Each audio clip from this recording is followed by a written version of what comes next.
Senator Kristin Phillips-Hill from the 28th Senatorial District here in the state of Pennsylvania. She is a local representative, and she joins us here on WSBA. Good morning, Senator. How are you? Good morning, Gary. Great. How are you? I am doing well, and I want to thank you publicly. I know you had to rearrange your schedule to be with us today, and I really do appreciate that. So I want to say that publicly on the air so I don't walk around feeling guilty all day long because I'll feel bad. I don't want you to feel guilty, but I always enjoy being on your show and hearing from your listeners. Well, the big story this morning is this federal judge ruling in Pittsburgh on Monday night that orders issued by Governor Wolf restricting the size of gatherings and closing non-essential businesses to protect against the spread of COVID-19 were unconstitutional. And rather interesting, William S. Stickman IV, who's a U.S. District Judge, wrote in a 66-page opinion that even though the actions taken in the spring by Wolf and the Health Secretary Rachel Levine were laudable, they violated the First Amendment right to freedom of assembly and the due process and equal protection clauses of the 14th Amendment. And the line in here is that it's a complete and total victory for the counties, the businesses, and the representatives, said Attorney Thomas W. King III. And, you know, what this judge also said was, okay, we've got an emergency. We understand that. And even though your actions were meant to do well, you can't trample on people's individual rights during that time. But here's the Gary, rub. you and I have had this conversation. Yeah. I guess several times. The rub that I have here before you get to that is basically this. So what comes next? There wasn't anything on there that basically said, well, does that mean everything kind of goes by the wayside now or whatever? So you're right. We've had this conversation a few times, Kristin, but go ahead. Right. No, and listen, I think that the conclusion that Judge Stickman came to is the conclusion that you and I have come to several times in conversations over these last 6 months, that the Constitution, as Judge Stickman said, it's not fair weather freedom, right? They're in place when times are good, but you can't get rid of them when times are bad. And at some point, I read the entire 66-page decision. You know, Judge Stickman alluded to the fact that the Constitution was born out of a crisis. So it felt very good yesterday to see that a judge stood up and said that the solution to a crisis can never be permitted to supersede our commitment to our individual liberties, and that the Constitution does not accept a concept of a new normal where people's liberties are subordinated to these open-ended, never-ending emergency mitigation measures. And the question you asked is a question that so many of my constituents have asked me. And we now know that the governor intends to appeal this decision. Mm-hmm. He wants to get a stay of it, yes. Circuit for a stay. Meaning that, the measures that he has put in place unilaterally remain in place until the appeal is heard.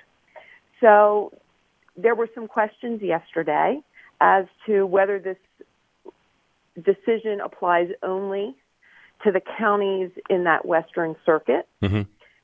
But the good news about the appeal to the Third Circuit Court is the Third Circuit Court covers Pennsylvania, New Jersey, and Delaware. So if we prevail in the Third Circuit, the decision will apply to the entire Commonwealth of Pennsylvania. Right. And then one would assume that the rules go away. Is that a fair accounting, or is that too early to really kind of get any estimate on what might happen after that? Because according to that Judge Stickman's order does not address certain other business restrictions. Mm-hmm. There were specific restrictions that were challenged. Right. So his recent restaurant capacity limits, gym limits, the judge specifically indicated that those issues are not before him. Okay. He ruled on three specific issues. One, that the congregate gathering limits imposed by the governor's mitigation orders violate the right of assembly, and that's the First Amendment issue.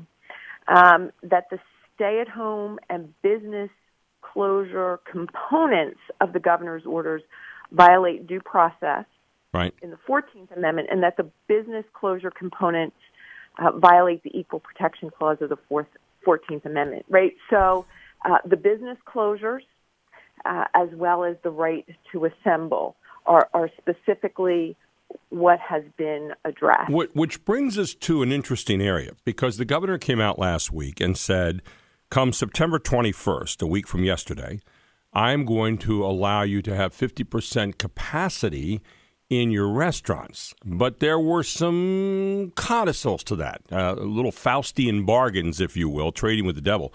And one of them was that you're going to have to sign this paper that's going to be out there that has all these different regulations. You're signing a paper with the governmental representative. And number two, that if you're selling booze and so forth, that has to end at 10 o'clock. It sounds like, and again, I don't want to put words in your mouth, but it sounds like the judge is pointing to those kinds of assemblies, because a lot of people going, watching a football game, maybe ordering something to eat late at night, all of a sudden at 10 o'clock, you can't eat. The governor's telling you can't drink a beer or you can't do that at the bar at that time. So now those bars who on a Sunday night or a Saturday night or a Friday night or any other night are playing sports TV and so forth, they're going to lose their business. I mean, they're going to lose the chief business they have during that time. It sounds like, from what you're saying, that this particular ruling by the judge, if it stood, might affect those kinds of gatherings that the governor alluded to last week.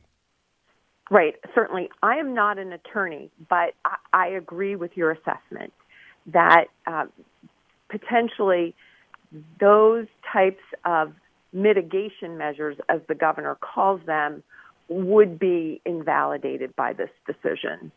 So, some of those other things, again, like we talked about, specifically the restaurant capacity limits and the gym limits are not directly addressed in this. Right. And he did specifically indicate that those issues are not before him. But certainly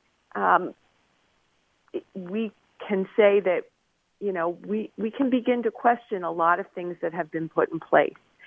And look, if your listeners are interested in reading the decision, I posted it on my Facebook page.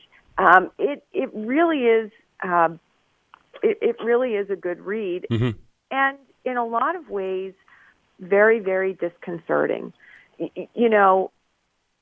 When you look at how these decisions and these mitigation measures were created, the names of the individuals who crafted these emergency orders are unknown. They are unknown bureaucrats.